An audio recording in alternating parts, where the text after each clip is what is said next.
I worked the summer holidays with them and became intrigued with the whole idea and business. And that's how I started. And I started as an apprentice the day after I finished my exam in school. And 1959, sorry. And the first day in the new building out in the Racecourse Road, they moved out from Lanesborough Street. Here in Roscommon we have a unique Mosaic heritage. We're in Sacred Heart Church in Roscommon town, which was some of the inspiration to John Crean, a man who was born Ballygar in the 1920s. He followed his fascination to Glasgow, trained as an apprentice in mosaic and terrazzo. He came back in the 1940s and along with his brother set up terrazzo, tiling and mosaic company. He eventually got plenty of work and brought over a few Italians from a Mosaic school in northern Italy. It was very unusual to bring Italians to Ireland at the time to train up the local men in the art of mosaic and terrazzo. My mentors were Luciano particularly.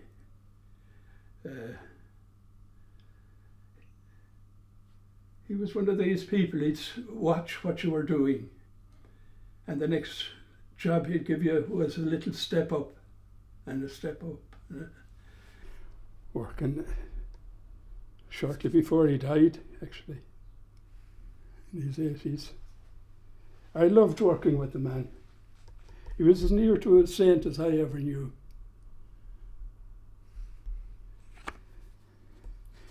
And that's a picture taken at the official opening of the factory. That's Jack Lynch, and he's Boland. He was the accountant, the auditor for the firm. And that's Val Dolan. Val died there recently, and look at me, half of me. I was working as an apprentice for a year or maybe two before Sergio came over from Italy. He was the last of the Italians to come over.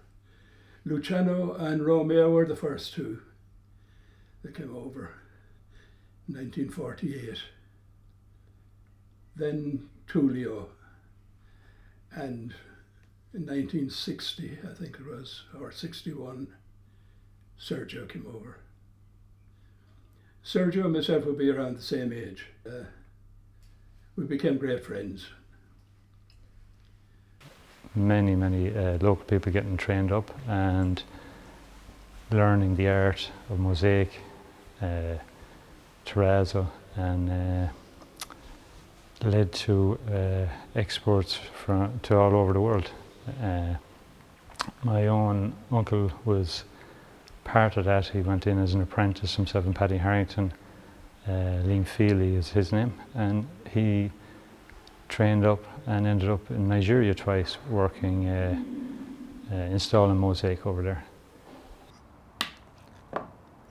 I just started, I went to school in Spillinbergo when I was 12 or so, and that was a school which was just was more or less a private school, and we started there where there was the guts of 400 people working in the school or learning in the school.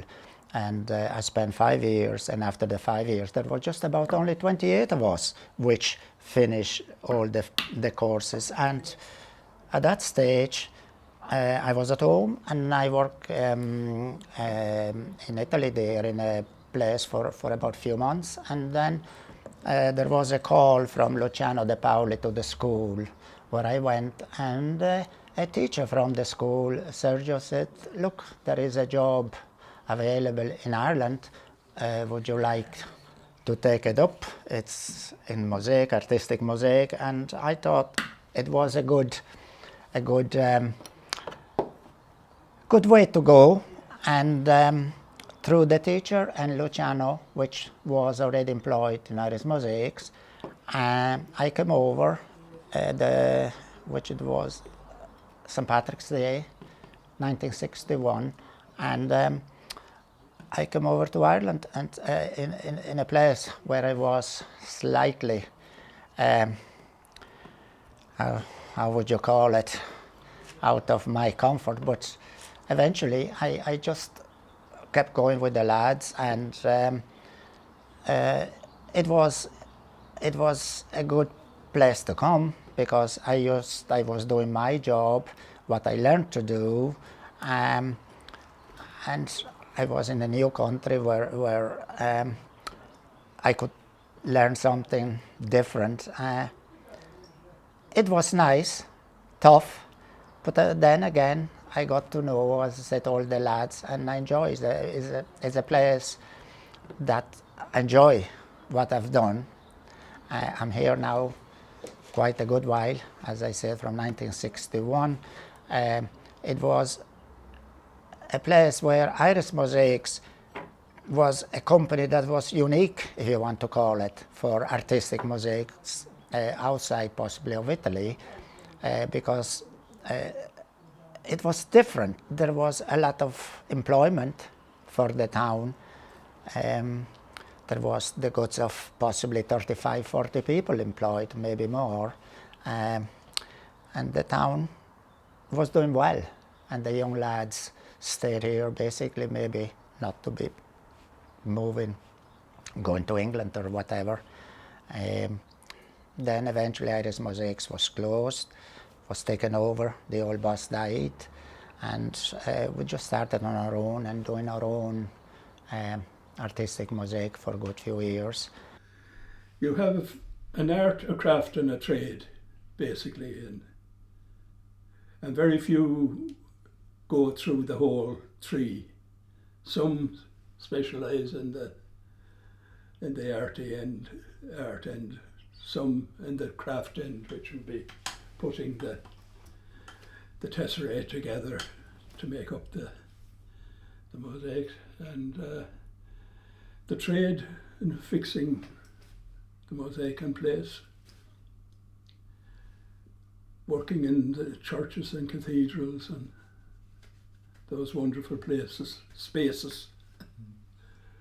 Probably worked in every county in the 32 over the years. But then not all of them were going and doing artistic mosaic. A lot of them would have been going tiling, doing floors, and doing different things, because in the school we had learned to do terrazzo as well. But I always prefer to do mosaic. I always like to do artistic mosaic, because it was more interesting than just do terrazzo or tiling. I prefer to do artistic mosaic, and that's what I like. I used to enjoy doing that. But we were already trained after the 5 years, obviously. We knew, and that's what that time they needed in Irish Mosaics. And as I said, it was through Luciano and the teacher in the school, because when they were young, they were working in the school together. Then Luciano came over, and when he came over, originally, they were doing terrazzo. That's what they actually, Luciano and then Romeo and Luciano's brother came over to Ireland, and but they were doing basically terrazzo. They weren't doing artistic mosaic. And then it was John Crean. He might have thought, well, maybe if Luciano knows how to do artistic mosaic, but sure as to God, maybe we try ourselves. And from that, it worked on, and it came on to do quite a big business in the artistic mosaic. And as I said, we done a lot of work. We work, especially in Irish Mosaics. We work for America, a lot of work from America. We were doing it through a painter, a designer, an Irish designer, but he came from America, and he had a lot of contacts in America, and we were doing a lot of work in America in the artistic. And we done some in England ourselves, we done some in Africa, Calabar, the square in Calabar in Nigeria, we done some work there as well. So basically, by and large, the mosaic people would demand, because we didn't do just work for churches, we done a good bit for different. We done swimming pools. We done in Dublin was the Garden of Remembrance was one that we done. I remember it's still there. It's very beautiful, lovely work.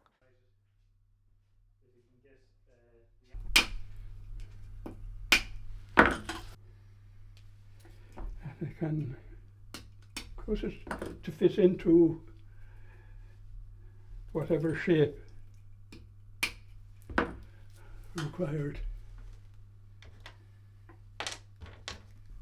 Very often in major works they would employ an artist to come up with the original designs, to transform his ideas into mosaic. It's one thing to do a design, but to do a design that can be worked in the medium of mosaic is another story, you know. You're limited by the material, but not to any great extent. Mosaic is one of those mediums that can cross a lot of borders. You get a drawing which it's just a drawing in pen or pencil, whatever it is, or just black and white, and then you have to use your own. Okay, you might get they'll give you an idea the colors, if it is the likes of like this or whatever, but then it's your own intuition that you have to use. Designer, which would give us small sketches, then we might have ourselves, or between ourselves, Patsy, and we would enlarge it to a proper size. Then obviously it would be cut up in small pieces, basically a foot square or thereabout, whichever it would be. There'll be all number each from 1 to whatever, and you get a key plan of all the pieces, and then you start working on the piece, and whenever you finish, you just go along, and then whenever they are finished, you have a design, which was an ordinary drawing, paper, and you'll have a mosaic, which then would be fixed, whether it be on a floor or on a wall. Whoever would go and apply it on the wall or on the floor would have his key plan. Patsy would be the man here that would be doing the key plans and doing those, so that the men wouldn't go astray. I liked drawing, so it came easy. Yeah. The likes of those onto the full size, the actual size, I would draw them out. There was huge rolls of paper. They're probably 4 or 5 feet wide, white paper, and they were glued together to make up the actual size of whatever the panel was to be. Yeah. Compasses for drawing in the fans and circles and stuff like that. It'd be all done with pencil, yeah. And then the huge sheet would be cut up in sections, about a foot square or so. Yeah. Every sheet would be numbered 1, 2, 3, 4, 5, and you'd have a map, key plan, which showed when you went on site where every sheet went. There was a big dome down in Cork. In Cork, yes. Yeah, Wilton Wilton Cathedral, yes. It was a John Locke made up.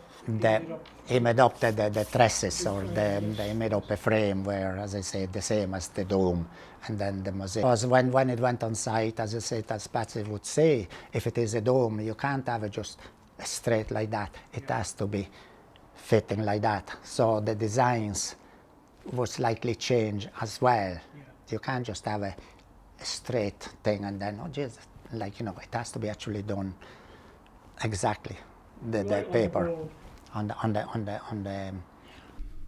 Even as a young apprentice working, how in the name of goodness are we going to do that? I remember a particularly job down in Cork had a huge dome of the Last Supper, and it had to be shaped, you know, the three-dimensional. Basically, mosaic is a two-dimensional, but the paper had to be moulded on a framework before the drawing was done, and then the mosaic laid on that, and it was an amazing job because we weren't a eighth of an inch out, and I think there was about 300 square yards in extent. And then you had problems like the central figure on that job, I think, was 14 feet high. So if you did that portrait in normal size, when you'd look up at it, the head would look too small and the feet would look too big. So you had to exaggerate things. That, now, if you can imagine it, 25 feet up in the air,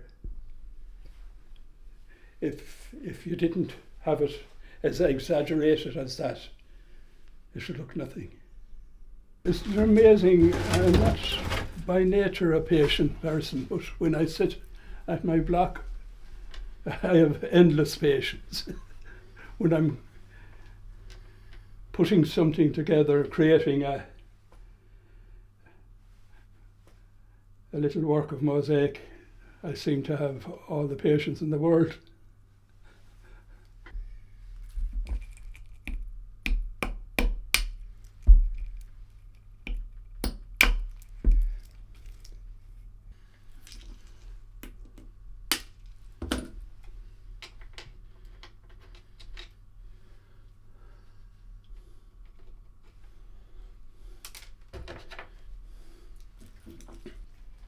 I was telling you about all the huge range of colours. That is a small bit of possibly 24,000 shades. Yeah. Now, the people that produce them, they would have, I know the school that in Spillinbergo that we were there, they would have had about 20,000 of different shades in the school themselves, in their own, you know. But then there they used to do quite good few portraits as well. And if you were doing portraits, and they would be doing brilliant portraits, but you would need a lot of different shades. That time would actually work on situ. Yes. That's the way they were working. They might have done, and they might have just drawn on the whatever they were using that time. That time they used to use cement. They used to use like is it a soft that used to dry then mortar on that, especially on the floor, and I say possibly on the walls as well. I mean, I've been to Aquileia. That's where there are thousands of old mosaics, all underground in Aquileia, because that's the city, well, it's not a big city, but that's where the Romans done a lot of mosaic. It's all like catacombs and things, and all underground. We went with the school there, and that you would have had all that mosaics, and they would have been all done, basically, people be working directly. It done. Yeah. I said it was as good as any. Yeah. It was just as good as any, you know, well, at least I think it was anyway. Luciano was a supreme artist. Do you know? Yeah. The best. I mean, Luciano, he was part of the, when they start the school in Spillinbergo, he was one of the people himself. Oh, yes. Yeah. But wasn't John Crean very lucky? John Crean was the most enterprising. No, as I said, when they came, they used to do hospitals, terrazzo in hospitals, shop fronts, fireplaces, anything that had to be done with terrazzo. They used to work on that. But, you know, it's a very hard job because there is a lot of polishing and all that, and it's a dirty job. Not in itself dirty, but it's very dusty and, you know, unhealthy.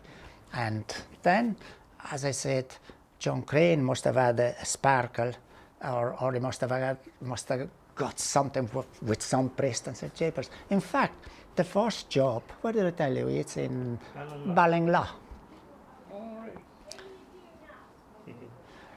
The first church that they done a job is in Ballinlaw. It's around, I think is a crucifixion, I think. It's just outside and then the gable of the church. I think that was the first job. That was the first. That it was produced. And from that on, it must obviously continue on. It was unreal, John Crean and Irish Mosaics were fantastic, because if he wanted a job, he'll go and get it. You would have had, it was basically myself or Luciano, we were doing mostly the faces, the hands. Yeah. Do you know what I'm saying? Delicate work. The very delicate work. Yeah. And maybe the clothes or the whatever it is. And then you would have had the other lads which would have been doing the backgrounds. Simpler. The simpler. Yeah. And you would tell them, or you know, you would say, well, look at, you know, you had a sketch and you give them the colors and you know, and you tell them, and they would do it like fine, like, you know. It was just. At times then we were put on piecework. It was, you know, it was set up just that we would have been doing the more difficult, and the lads then that, and then you'll have some which would do. You see, we were doing a lot of what we would call fan mosaic, which was for floors, which, you know, when it was cut, where it blew all in circles. That time it used to be very popular, fan mosaic. It was very beautiful. Or a lot of borders.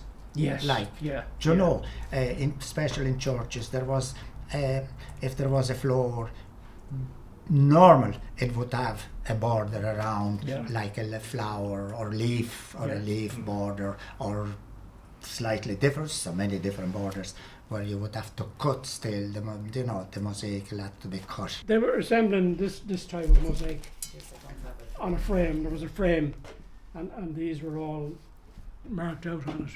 It was quite easy. I don't have one in here. There is one somewhere, but I don't know where it is.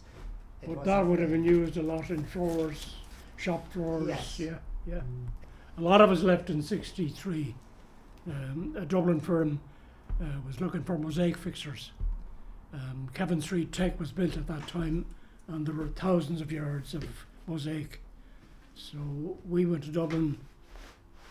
Romeo left around the same time. That's right. Tom Carrow, Mike Hoban, Michael Crean.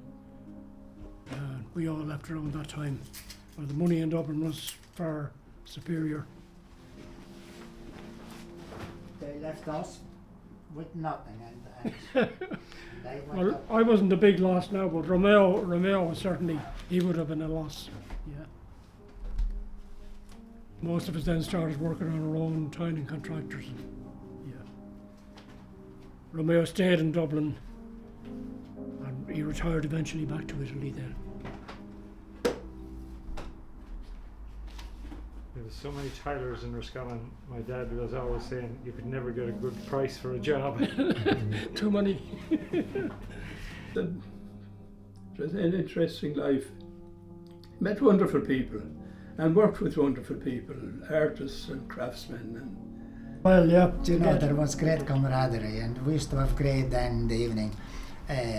We used to have an hour soccer or football. Yeah, you know, there was a field next to it, and we would be going across. That's right. And we'll have